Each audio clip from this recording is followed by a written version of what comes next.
Hi guys, welcome back to my channel. My name is Louisa. If you're new, don't forget to subscribe, and if you're coming back, welcome back. Today I wanted to talk about narcissistic friendships or frenemies, which you may be familiar with. Now this seems to be more of a female phenomenon than a male phenomenon, according to the research literature, because of how women have disagreements compared to how men have disagreements. And there's a lot of biological reasons for that, which we're not really going to get into today, but it would be probably interesting to talk about that at a later time. The idea that someone that you know and that you care about and who you believe cares about you could actually be working against you and actually hate you in many respects is quite a terrifying thought for most people. It's certainly not comforting to think that the people who are closest to you mean to do you harm. So we're going to get into the psychology of frenemies, and I'm also going to talk about a personal experience that I had with one particular former friend. So yeah, let's get into it. So first of all, we need to talk about how you can tell whether or not a friend of yours has narcissistic traits. And in order to make this as succinct and thorough as possible, I've actually already written a blog article about this, and I'm just going to read that out with commentary because it's a lot easier for me to get my ducks in a row that way. When it comes to narcissism, a lot of people think that the personality traits and behaviors associated with it are restricted to those diagnosed with a personality disorder. However, most people have some levels of narcissism because it serves as a survival mechanism in certain situations. As long as narcissistic traits are kept in check by empathy for others, then a certain amount of it is healthy. If someone's narcissistic tendencies become predominant in their interactions with others and they shut down their empathy, then the behaviors will become toxic for those closest to them. The Diagnostic and Statistical Manual of Mental Disorders, 5th edition, for psychology defines narcissistic personality disorder, or NPD, being present in a person who consistently displays 5 or more of the 9 NPD criteria in a variety of contexts. Number 1, grandiose self-importance, sense of entitlement, lack of empathy. Number 4, envious of others and/or believes others are envious of them. Belief that they are special/unique/high status and most people are beneath them. Number 6, fantasies of unlimited power, beauty, success, intelligence, or ideal love. Number 7, excessive need for admiration. Then interpersonally exploitative. So this is an interesting one. And finally, number 9 is arrogant and haughty attitudes or behaviors. As you can probably tell, there's a bit of overlap between these things because you can't believe that you're a high status, special individual who should only associate with other high status, special individual people unless you have a very grandiose sense of your own self-importance. NPD is noted as often being comorbid with substance use disorder, depression, and manic behavior, depending on whether the narcissistic person's fantasies are panning out or not. This is one of the things that a lot of people don't understand, is that a narcissist can actually be quite depressed when things are not going their way.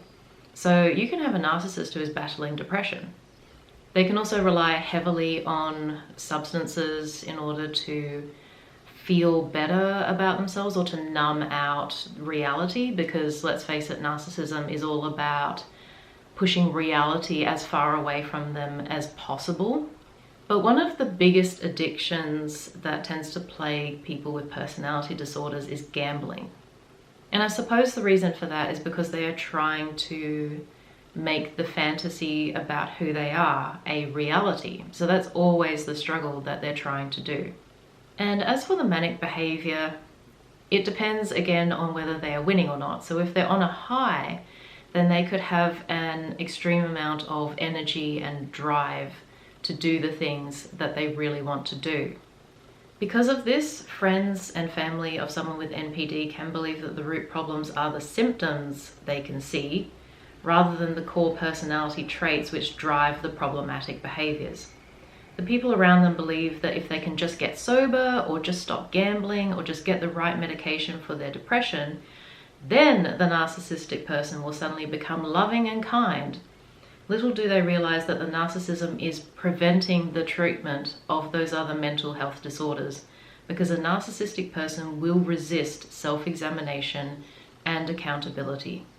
What people really need to know is how to identify if a friend, family member, colleague, or dating interest has narcissistic traits and how to deal with that person.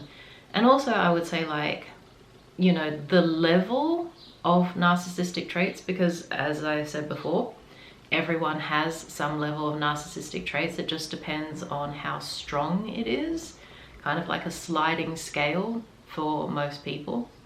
So you might see some indication that someone you know has a bit of narcissism, but it depends on how strong and how dominant that is, and how much it impacts their choices in life, whether it informs the way that they respond to other people or not.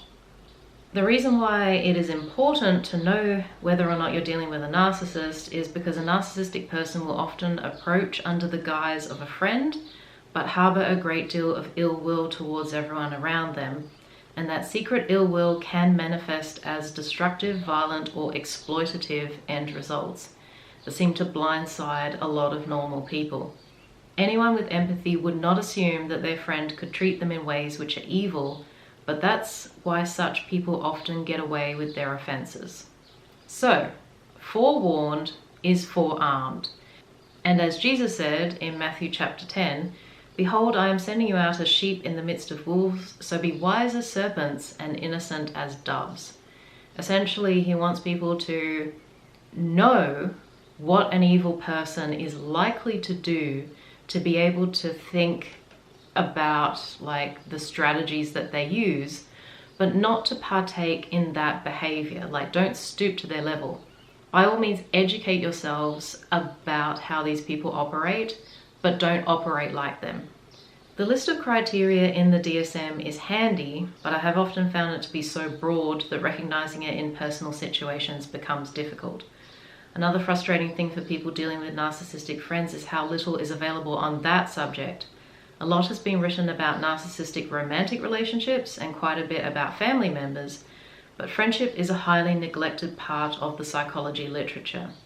Personally, I think that people underestimate how important friendship is and how demoralizing a betrayal from a friend can be. In my experience, it tends to be worse than romantic breakups, perhaps because it is least expected. I think a lot of us actually expect betrayal in romance, and so we're sort of conditioned to look out for that. We're prepared for it, but we're not really taught to be prepared for it in friends.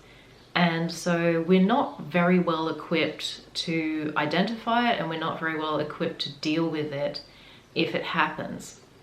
So that's one of the main reasons why I wanted to put this out there. The best advice I can give anyone who is navigating new friendships and wants to avoid narcissistic friends is to not get sucked into their world too quickly. Do not give them full access to your life without thorough vetting beforehand, and introduce boundaries early. These 3 principles are vital in weeding out the drama queens, users, and backstabbers, because the very first things they always attempt to do are rush intimacy and violate boundaries. Some people will violate boundaries the first time you meet them by either being exceptionally late or strangely early for a meeting, or by asking you to do them a massive favor beyond what would be appropriate for a stranger to ask. This is them testing you to see how much you let them get away with. So don't let them get away with it, and they will quickly toss you aside for someone who they can use and manipulate easier. If they become enraged because you are non-compliant, this is a huge sign that they are a dangerous and unhinged individual who should have no place in your life.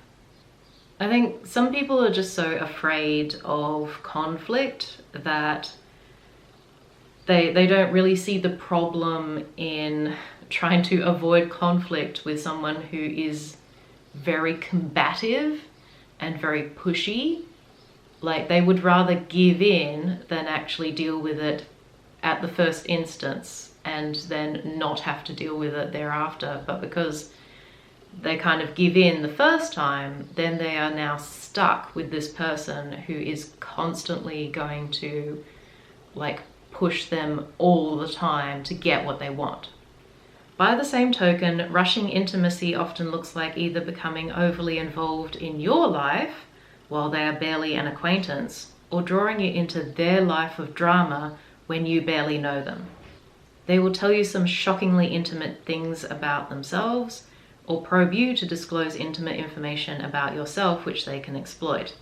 They will involve you in beef that they have with other people and try to turn you into their flying monkey to start bullying anyone who they perceive has wronged them, which in all likelihood is actually the narcissist's fault.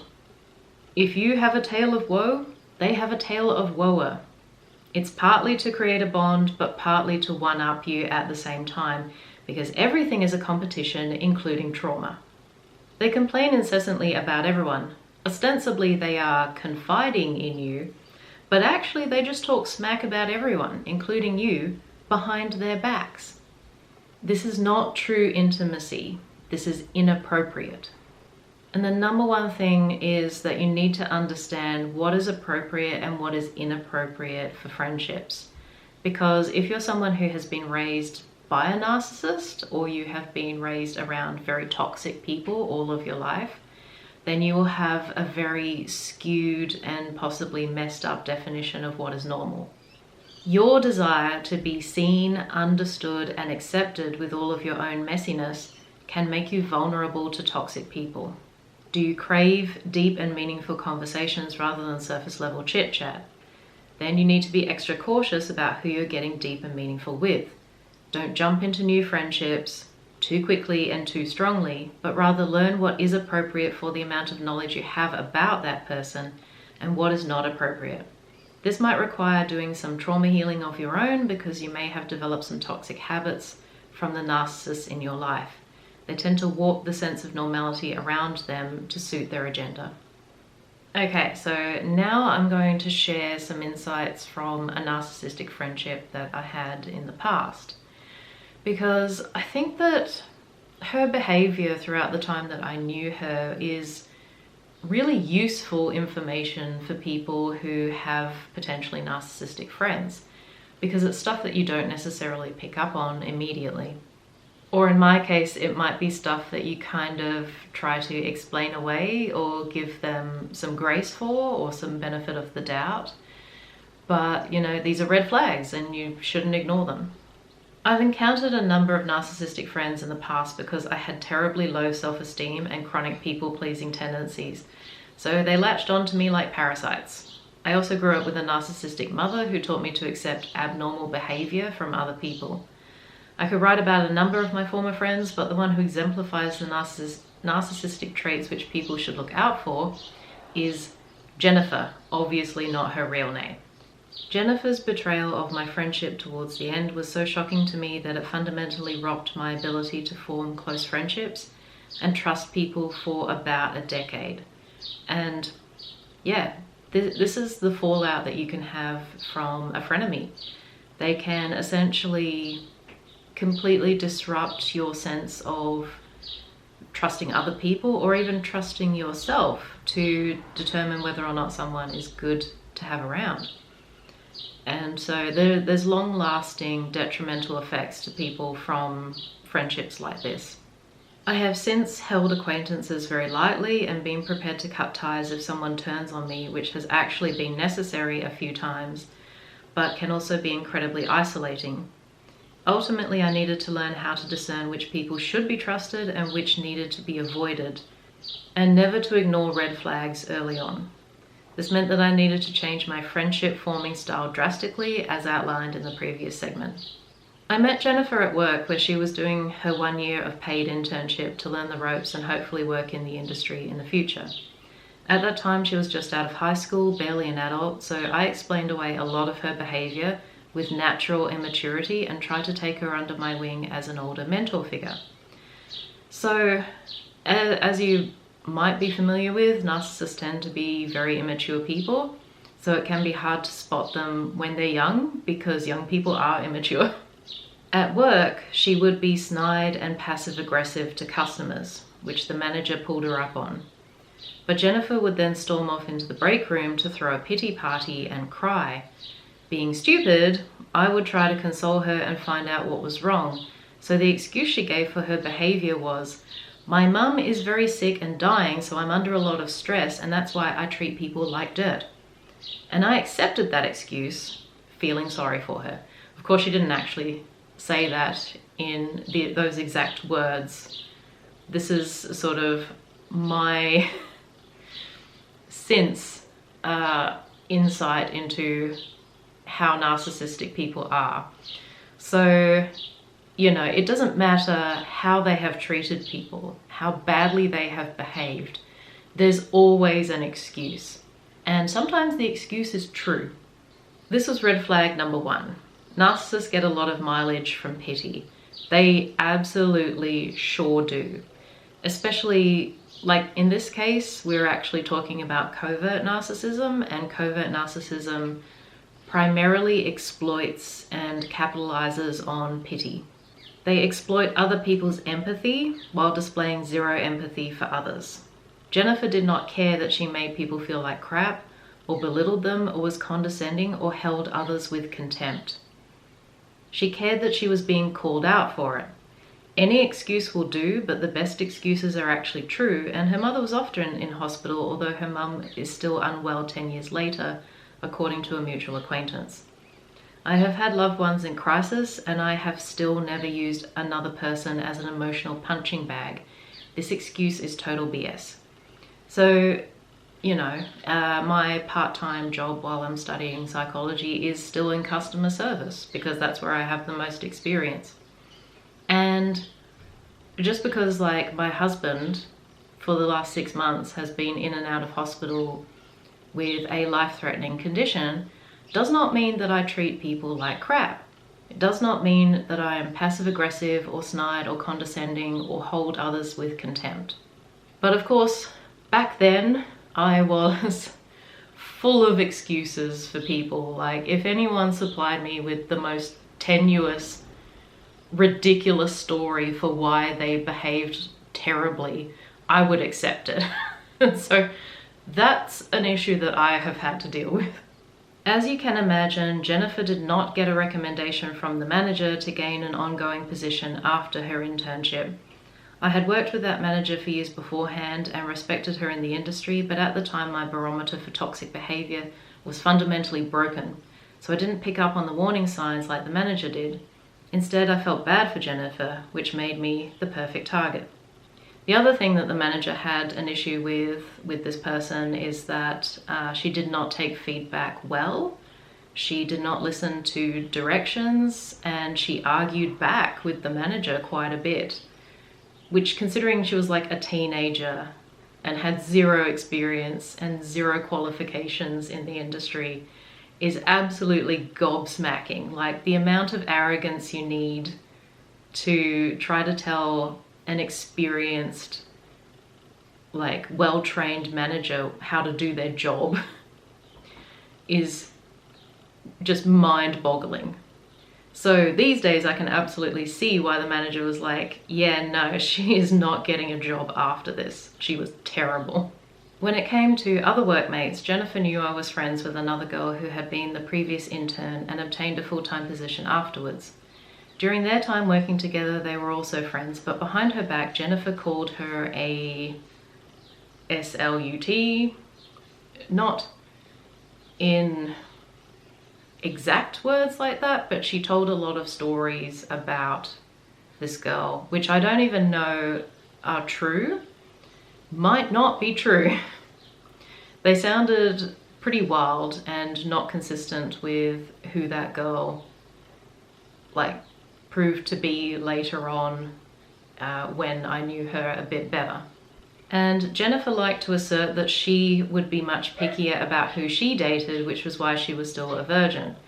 This self-righteous attitude to sex changed significantly after Jennifer started sleeping with someone, at which point she became an advocate for LGBTQ+ rights. Often with narcissistic people, they don't actually have moral convictions or values. They simply have personal attributes which they believe make them superior to others. If those attributes change, then so does the method by which they assert their own superiority over others so they can look down on everyone. As for my friendship with the other girl, Jennifer made it clear that she would not come to social events if that girl was there. At the time, I caved into the pressure and stopped inviting her, believing that Jennifer needed more support than other people, which is something I very much regret doing. What Jennifer did in this situation is called relational aggression and triangulation. Narcissistic people will malign others secretively behind their back, which is relational aggression, in order to drive a wedge between their targets, which is triangulation. Narcissists like to isolate people from each other so they can exert more power over other people's relationships. Being able to control everyone in their close circle is necessary for a narcissist to feel secure, and if they perceive a lack of control, they will literally do whatever it takes to wrest power back within the social dynamic. So if you're dealing with a toxic narcissistic friend and they start saying things about your other friends and saying, oh, you know, I don't really want to like get in the middle of it, or I feel bad saying this, but this person was saying this about you, or this person did this thing and oh, I don't think they're very trustworthy, blah blah blah, that sort of thing. Like planting little seeds in your head to make you doubt your other friendships, or to be a bit more wary about your other friends, or to spend less time with them, is a great way for them to isolate you from other people. Narcissists tend to be very jealous, they tend to be very possessive, and this probably comes back to one of the core aspects of the personality, which is the envy aspect. So they are envious if you have other friends. They don't like it. They don't like not being number one or not being the only one in your life. And that's not necessarily because you're the number one. Like the rules do not apply in the reverse direction. So they reserve the right to like have you on the back burner, or have you as like their fifth best friend or whatever. But if you have someone who is above them in your life or in your social circle, they will be outraged. And yes, I am talking about friendship, not romance, which is just mind-boggling. You might be wondering why I was even friends with this girl, considering the early warning signs, but I met Jennifer at a time when I had just lost my two closest friendships after years of being bullied by them and finally ending it. So those were other narcissistic friendships, although I think only one of them was a narcissist, but the other one was kind of more like a flying monkey. I was lonely and needed a friend. Plus, I thought we had a lot in common with similar interests in art. So in case you're not familiar, I have an art degree, like not an arts degree, an art degree. Now you can probably tell why I went back to university, because a degree in art is not necessarily a great career move. So we both had art in common, and I had been a shy, awkward young adult when I was her age. Jennifer wasn't actually shy or awkward, she was contemptuous of others, but I didn't see it. So yeah, that's one of the things about especially covert narcissists, is some people can think that they're very shy and that they just like have social anxiety or something, but that's not really what's going on. They don't talk to people because people are beneath them. It's like, yeah, no, I don't want to talk to these people because they're all boring and stupid and I'm smart and interesting. So they don't tend to say anything, they just have an attitude and they just don't talk to people. Like I've had narcissistic friends who I've taken to social events and they literally refuse to talk to anybody. And it's not because they have social anxiety, it's just because they're a jerk.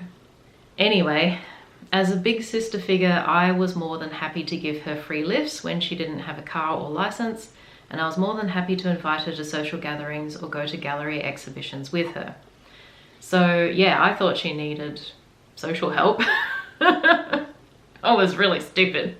Jennifer, in turn, was more than happy to receive the perks of having a friend with a full-time income and a car, industry knowledge and contacts, who swallowed all of her manipulations, boosted her ego, and had a boyfriend whose best friend seemed appealing to her. And I think realistically, like, this is why she ended up hanging out with me for as long as she did, because there was a guy. Because Jennifer often came to social gatherings at my house, she got to hang out with my then boyfriend. We'll call him Bob, and Bob's best friend, Dick. Obviously not their real names.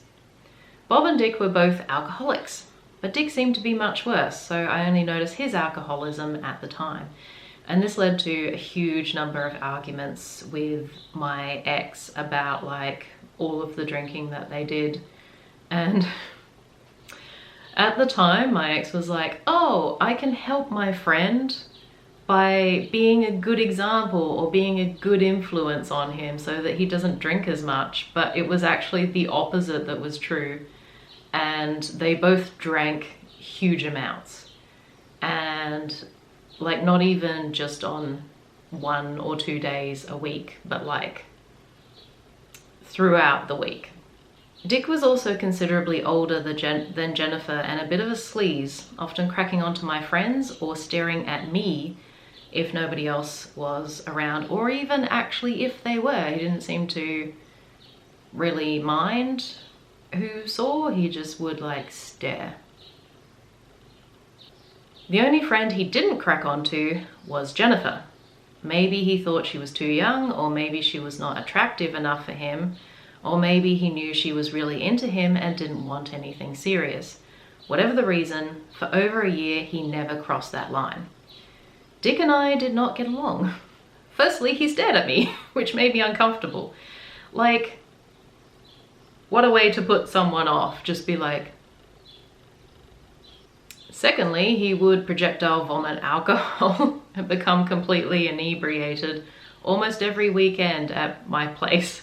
And my ex never cut him off or asked him to give us a weekend to ourselves, which is Bob's fault more than Dick's. And yeah, like, so many conversations about that, and literally me begging to have time off from this friend. And at the time, like, it took me a while to work up the courage to actually say to my ex, like, your friend makes me uncomfortable. But when I did, he was like, oh, you are a terrible person. How dare you talk about my friend like that? He's just shy and awkward in front of women. And it's like, yeah, shy and awkward. The third reason why Dick and I did not get along is he hit on my friends, and they started to avoid social gatherings because he was always there. Fourthly, he was arrogant and condescending, so he would roll his eyes and scoff at things I said which didn't align with his worldview. So at the time, he was an atheist and I was agnostic. I didn't really have like a religion, I didn't have a spiritual practice, but I just believed in the possibility that there was something beyond human beings. And apparently that made me stupid. Like, he literally called me stupid in front of my ex, and my ex just said nothing. Again, Bob never pulled Dick up on any of his behavior, which Dick would often do in full view of Bob. And you can see I had very poor taste in all varieties of relationships back then. So yes, not particularly proud of that one. During this time, Jennifer was studying at university and also worked casual shifts at a local fast food restaurant. Within a few months, she had lost that job for reasons I can only speculate about, because her explanation made it sound like they had a personal vendetta against her and she had never done anything wrong. And that is a very typical response from a narcissistic person.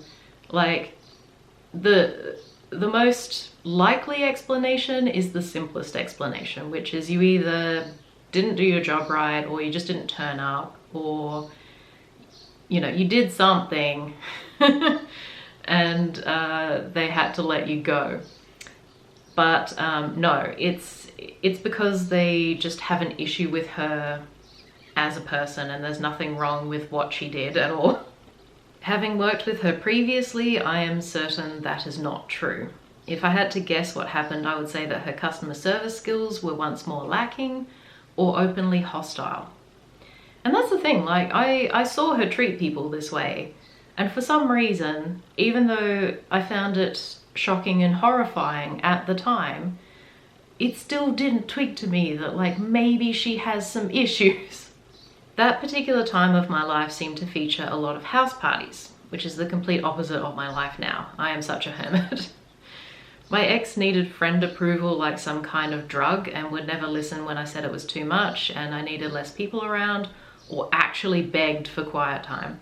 We should have broken up several times before we actually did because we were completely incompatible, but for some reason I just kept holding on.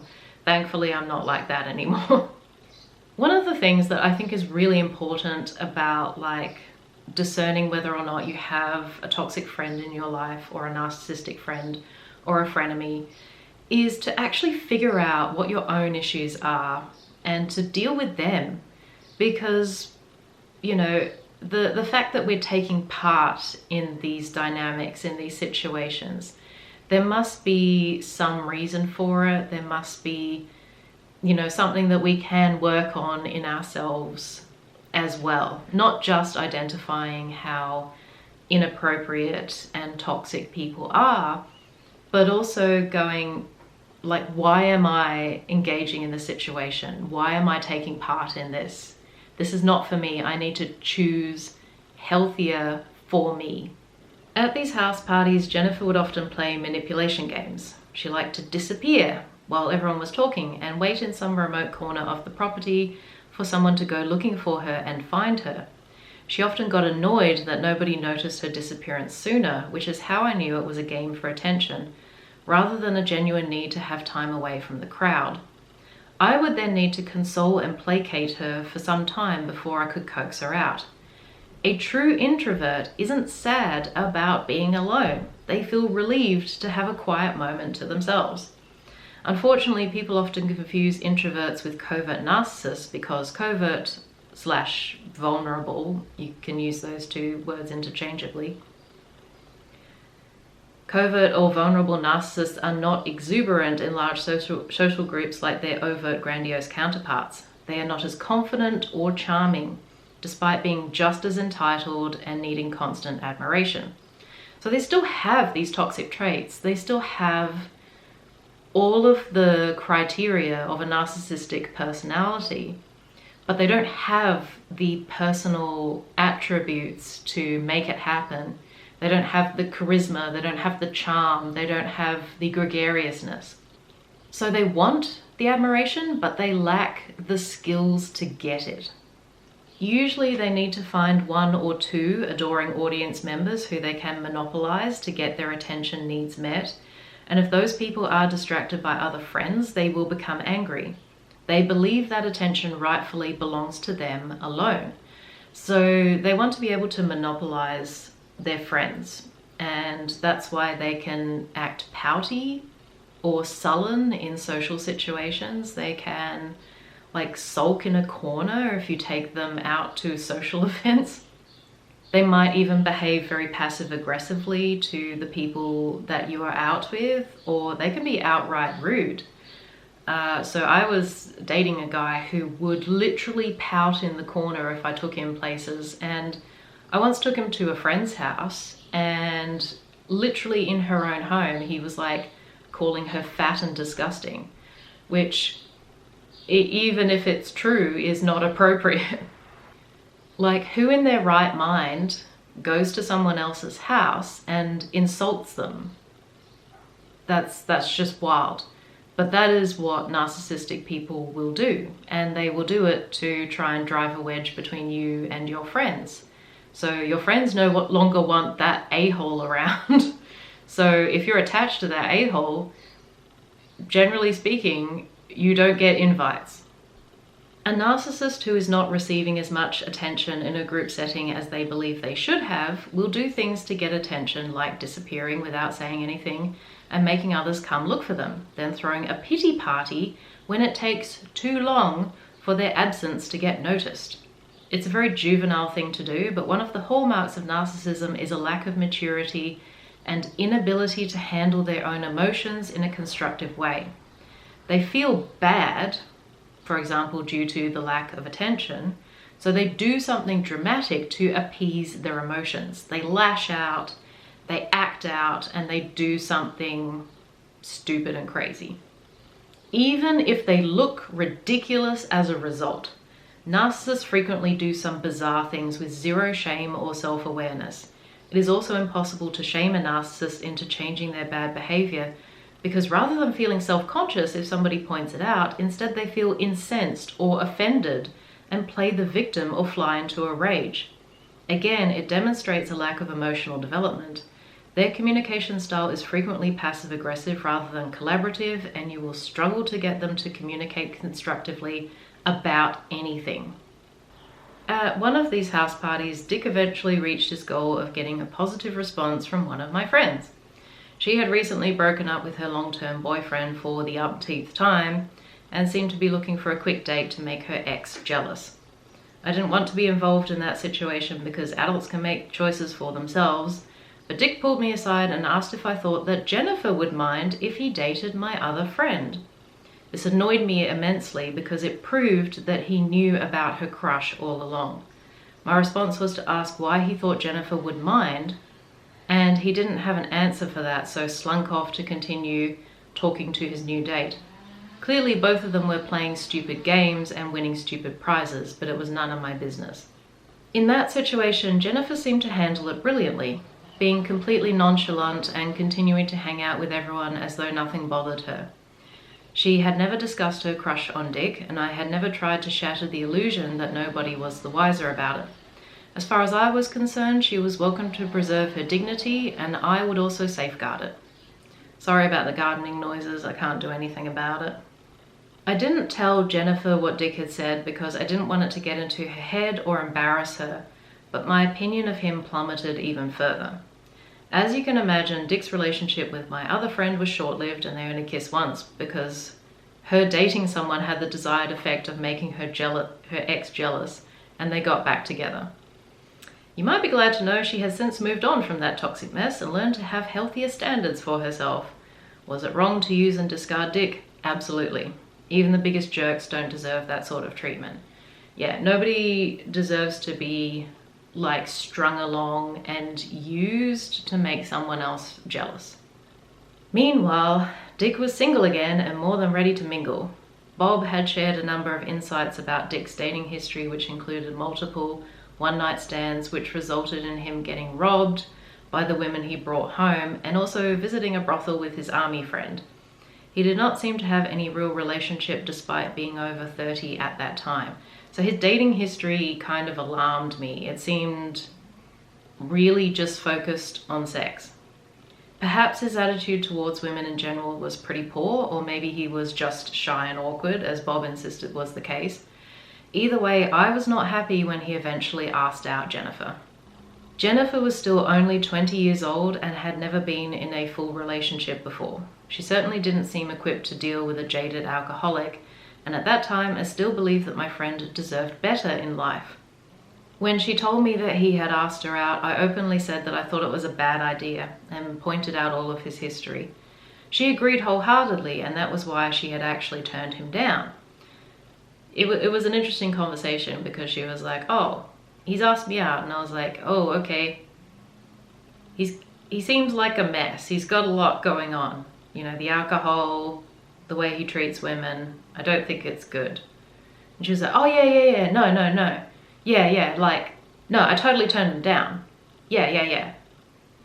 I was skeptical about her response, but outwardly accepted her version of events. One clue which tipped me off that she was not being honest was when she started calling him Richard instead of Dick. Over the next week, I didn't hear much from Jennifer, almost as though she was avoiding me. Eventually, she asked for a 1-month no-contact period while she was traveling interstate to visit her family. She wasn't away for the whole month, but she just asked for a month for some reason. I agreed and also apologized if I had crossed a line by giving my opinion about Dick. I admitted that I didn't want to hang out with him, but her and I would always be friends, and she was more than welcome to choose who she wanted to date. And like, I really meant that apology. Like, I felt horrible that I had like overstepped this boundary of hers, and was like, you know, she's got her heart set on this. She really likes this guy. Maybe she just needs to find out what it's like. Again, she denied having any interest in dating him, and we went into a period of radio silence, which I absolutely respected and stuck to. When the month of no contact was up, I attempted to contact Jennifer and repair the friendship. She was still very cagey and non-communicative. I was trying to be patient and allow her the space she needed, but the strange behavior was utterly confusing and distressing for me. When I floated the idea to Bob that Jennifer and Dick were dating and that's why she didn't want to talk to me, he called me paranoid and stupid. He insisted that both of them denied any relationship, and he knew they were more trustworthy than me. I was crushed, not just by the loss of friendship, but also having endured terrible treatment for the last year, and being told I was crazy by someone who should theoretically know me well. The situation with Bob and Dick enabling each other's alcoholism, spending every cent like it was sand, and both treating me like dirt / a housemaid had become intolerable, and I had actually moved out of my own home. I mean, the lease was in my name alone, but I was the one forced to leave for my own sanity. For example, one time Dick asked Bob to join him for a music festival, but Bob only had the money which was budgeted for our groceries left in his bank account, so Bob spent all of the grocery money on a ticket for himself to go to a music festival.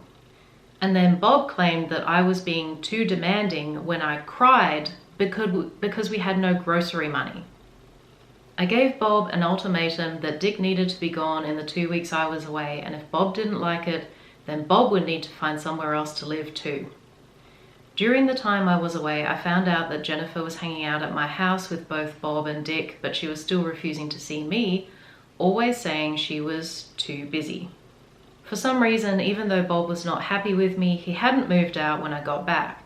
In hindsight, I really wish he had. Again, I'm not proud of how long I stayed in that relationship, which was unfortunately 8 years. So yeah, there will be a lot of game playing with narcissistic friends, and if they decide to essentially cut you out of their life, then they probably won't tell you that. There probably won't be any like big fiery showdown. I mean, there can be with narcissists. They certainly do love a lot of drama, but it's not necessarily like that. They can gaslight you, they can lie to your face, they can put you off and pretend that like you're reading too much into the situation. You're the one who's paranoid and weird. But it's like, you're my friend. Why are you hanging out with my partner? That's weird. If you're my friend, then why are you refusing to see me but hang out with my partner? You know, most people in that situation would assume that their friend is actually cracking on to their partner. I did not think that because I knew that she had a thing for the friend, but you know, she might have been happy for me to interpret it that way, who knows. One day I was home alone when I realized that Bob had left his Facebook logged into my laptop, and I decided to see if there were any messages which might shed light on the situation. It didn't look as though anything had been said on Messenger, but that's when another idea occurred to me. Maybe Jennifer would tell Bob why she was no longer talking to me. These were the days before smartphones had the Messenger app, so I wasn't worried about him seeing any replies pop up, but I also knew that I would have to tell him the truth afterwards. Better to ask for forgiveness than permission. I messaged Jennifer through Bob's Facebook asking why she wasn't talking to Louisa, and she messaged back saying that it was none of Bob's business. Surely there must be a reason though. Shut up, Bob, and stay out of it. I don't get it though. You two were always close and she would do anything for you. I'm not having this conversation with you. I don't care how she feels. I don't want to see her. Okay, well, this isn't Bob. This is Louisa, and I guess I have all the answers that I need now. I signed out of his Facebook account and closed down the laptop. It was official that the friendship was over. She just hadn't bothered to tell me. Later on that evening, Bob came home enraged. Jennifer had called him at work, crying and telling him I was bullying her and using his Facebook account to do it. She claimed that I had been bullying her for months now and she couldn't take it anymore. Bob said that I was unhinged and needed to be committed to a mental institution. He said that he had discussed with Jennifer about forcing me to get help. I confessed that I had used his Facebook, but had every intention of telling him when he got home, and I was sorry to have used him like that, but I hadn't been able to resist trying one last time to get answers for why I had been dropped as a friend. As for the bullying allegations, I had not seen or spoken to Jennifer in months, and everything was via text or messenger, so I easily produced the written evidence that I had never bullied her once. Somehow that stopped him in his tracks. All of his sanctimonious anger was deflated, and he grappled with trying to explain away why she would do such a thing. That was the last straw for me, and Bob and I broke up. A few days later, Bob went to visit his friend Dick because he was still essentially siding with them and insisting that I was wrong for everything. However, when he arrived at the apartment, Dick was with Jennifer and they were already drunk, so they confessed they had been in a relationship for over a month. They spent the whole time he was there saying what a horrible B word I was and how they hated the sight of me, until Bob became disgusted and left. He apologized when he got home and admitted they had lied to him, and he fell for it. I told him he could be friends with them if he wanted, but I would have nothing to do with them and they would never be allowed in my home again. He agreed that he also didn't want to know them, but he did want our relationship to get back on track. I often wonder now about how much of that was really sincere on his part, because pretty much as soon as we broke up, as soon as the relationship was finally over, the first thing he did was hang out with those two people. And there were Instagram photos to prove it. So he really didn't care how they treated me throughout that whole time period. It really meant nothing to him. We did stay together after that, not because I actually felt good about the relationship after Bob's betrayal, siding with my gaslighters and tormentors, but because I didn't want them to win. Which in all seriousness is not a good reason to stay in a relationship. That is a terrible reason to stay in a relationship. If a bunch of a-holes want to have this competition and break up your relationship, and the person you're in a relationship with lets them, then just dump them all. Dump all of them. Put them all in the trash because they are all trash. Clearly they had an agenda to destroy the relationship I had with Bob and keep him as a friend so the good times could continue without the wet blanket party pooper that was me. For a whole year after that, I would break down crying once a week, asking Bob how he could believe such terrible things about me. He never really was able to answer that question. And I think, this is my own interpretation, my own speculation about their motives, because I don't have any clear answers, because nobody really told me anything. And so all I can guess is that I was the one who was let's not spend all of this money on alcohol and concerts. Let's not spend every weekend getting blind drunk. Let's not do this. Let's not do that. Let's actually be grown adults. And so they resented me because I was literally the only adult out of the four of us. And that's something else about narcissists, is they will behave very childishly. They will not take responsibility in life, and they try to shirk responsibility. And the thing is, if you take on those responsibilities, which they're essentially foisting onto you by refusing to do it themselves, then you end up as the bad guy. It's kind of like they put people into the role of a parent figure all the time. And so all three of them did this. All three of them have issues. And so I ended up being the parental figure in that dynamic, and that made me the enemy because I was the one raining on their parade when they wanted to do crazy, stupid things. But here is the real kicker.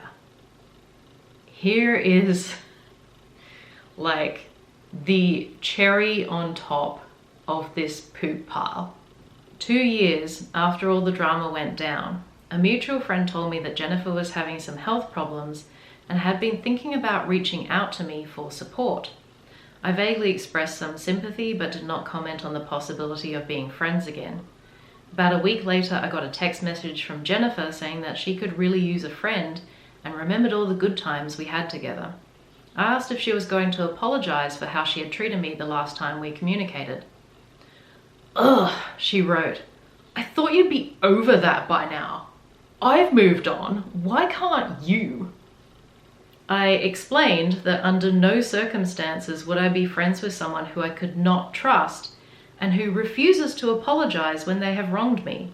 She didn't deny what I had said, simply deflected by claiming to be far more mature than I was and not to ever contact her again, even though she was the one who contacted me. Like, if I was such a terrible friend that she had to ditch me all those years ago, like, why on earth would you reach out to that person for support when you're at a vulnerable moment in your life? Why would you think that that was a good idea?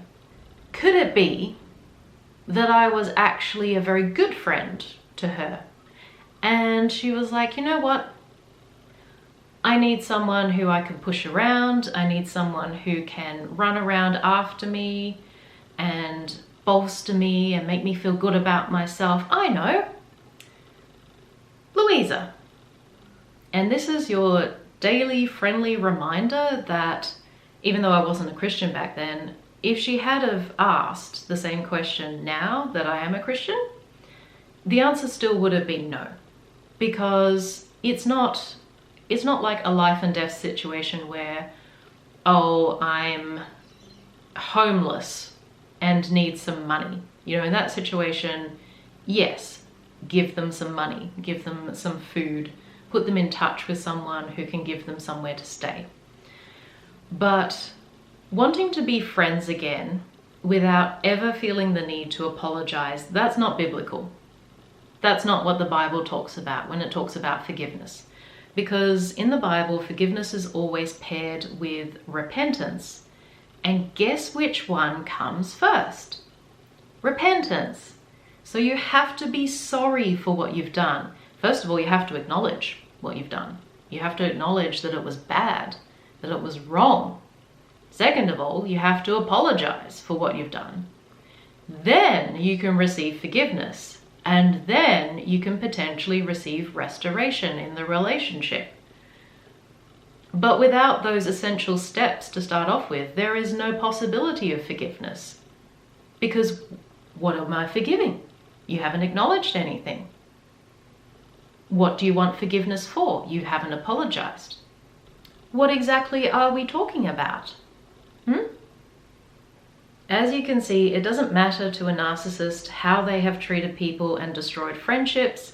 If there is something they need or want, they have zero shame about attempting to hoover people back into their lives when it suits them. Hoovering is like a term that people use when they're talking about narcissists because it's a really common behavior. So they will destroy a relationship, they will kick you to the curb, they will dump you spectacularly, and then when they feel like it, they will try to suck you back like a vacuum cleaner. It's actually part of the cycle of abuse. So if you're not familiar with the narcissistic cycle of abuse, it's very, very common in all narcissistic dynamics. The cycle can start anywhere on the wheel, but usually it starts with, like, you know, the love bombing phase where they are all about how great you are and how awesome, oh, you're such a good friend, oh, it's so great to have you in my life because I really need all this support and help and stuff. And then they'll move into like the devaluation phase where it's like, oh, you're not doing enough for me, you don't notice when I've disappeared at a party. And then they go into the discard phase where it's like, get away from me, you're dead to me, you're no friend of mine, you're a terrible person, even though literally they are the one doing all of the bad things. And then they go into the hoovering phase where they're like, oh, do you remember all of the good times that we had together? Remember that? Yeah, I do. Sometimes you will get a token apology or a superficial apology from a narcissist, but usually they huff and puff if anyone holds them accountable for their behavior. Or the bluster and rage is purely to avoid responsibility for themselves. So they can never truly function as an adult. You'll always have an overgrown toddler on your hands who either cannot or will not be reasoned with. Usually what they like to do is just gloss over all of the things that they have done to you. They will not talk about it. Like if they come hoovering back in, they will not talk about what actually happened to cause the destruction of the relationship in the first place, especially if it was their fault, which it usually is. So they come in and just gloss over that part. We're not talking about that. Let's not talk about that. You know, the past is the past. You know, I've moved on. You know, I've moved on. I think it's about time that you did. Which is why you need to come back and do everything that I am demanding. You know, because I'm the bigger person. Because I have moved on from all of the crap that I did. So, you know, I'm the bigger person. So as you can see, this is why I think she is like the epitome of an example of a narcissistic friend. She just hits all of the high notes. She does all of the behaviors. She even does the hoovering badly, the way that a narcissist would do it. So all of this to say that this is why I strongly recommend taking your time to form friendships and do your due diligence to discern a person's character before you let them near your partner or other friends. Do not allow your empathy to be manipulated by an unscrupulous pity grifter. Do not ignore the red flags that others or yourself have noticed. Most importantly, do not fall into the traps they set with their crazy making games. Because if you try to dig for the truth or confront them directly, they will turn it back onto you and claim you're the problem. Any smidgen of evidence they can use against you will be exploited to the fullest. Oh, and if you think you're immune from their venom because of how close you are, think again. It doesn't matter how long you know them, or what you have given them in the past, or how loyal and kind you are. There will come a day when you displease the unpleasable narcissist enough to feel their wrath rain down on you. It's better to fade into irrelevance than to be on their radar. Yeah, so this is another really important aspect. If you figure out that you're dealing with a narcissistic friend and you're not sure what to do in the situation because you cannot confront them, that will end badly. Do not tell them what you suspect. Do not give any hint that you suddenly don't trust them or anything like that. The best thing that you can do in that situation is to kind of fade away. So a lot of narcissistic experts, they talk about the grey rock method, which is where you essentially make yourself about as interesting as a grey rock. So not very interesting. You don't have any gossip to share, you don't have any like drama in your life, you don't have any strong opinions about anything. You just are very plain and boring and uninteresting, and you perhaps don't have much time to go out or do things. You're just very busy, you're just very boring, and there's really nothing there for them to interact with. And you might think that that's a cruel way to go because, you know, if it's a normal person, it is kind of cruel. Like I have experienced being, you know, told that someone's too busy and they're, you know, avoiding me all of a sudden, going from one form of friendship to the complete opposite, sort of overnight. But the thing is, like, it's not cruel, it's just self-preservation, because this person will absolutely rain down destruction on you if they think that they've been outed. The one thing you should never do is like rip off the mask of a narcissist, either with them or like with a whole bunch of other people. Like, do it in public or anything like that, because you will become a target of an absolutely relentless hate campaign. Narcissists can bear grudges for a very long time. They can bear grudges for their entire lifetime, where they dream and fantasize of like getting back at someone. And so any opportunity that they get to do so, they will. As I mentioned before, they engage in what's called relational aggression. So they are more than happy to smear you behind your back and to tell all sorts of tall tales about you to people around you. And depending on the people around you, you know, they might believe it or they might not. And ultimately, if that does happen and there are people who do believe it, don't try to hold on to those people, because they are not worth holding on to. If you've got friends or family or loved ones who believe a narcissist and believe the lies that they spread around you, then those people are not worth having in your life, because they are also probably frenemies. Alright guys, that's it for now. Let me know your thoughts in the comments. Let me know if you have experienced any of this. I think it's probably way more common than people think.